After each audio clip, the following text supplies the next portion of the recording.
Si Governor Chavit Singson, no comment naman sa pagkakabuwag ng unit team. Talo na balita mula kay Boy Gonzales sa RH29. Boy, good morning.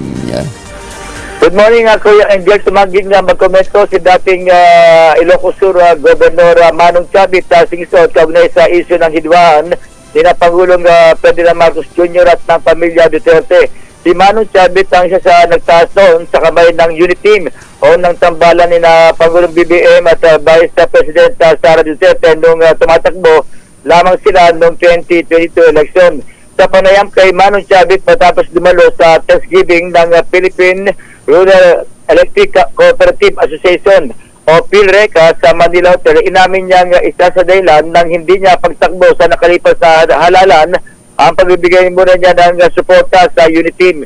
Nabuwag ang tambalang Marcos at Duterte mula na magbitiw si VP Sara sa gabinete at lubas na ang iba't ibang issue gaya ng investigasyon sa confidential fund. Sa ngayon, naharap sa dalawang impeachment complaint ang pangalawang Pangulo pero una nang iginit si Pangulo BBM na hindi na ito kailangan.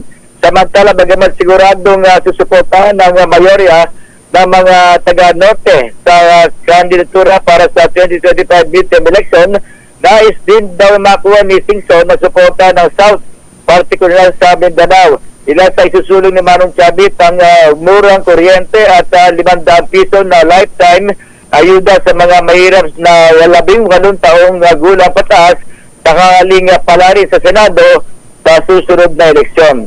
Ito si Boy Gonzales para sa DZRH, una sa Pilipinas, una sa Pilipino. Maraming salamat, Boy Gonzales.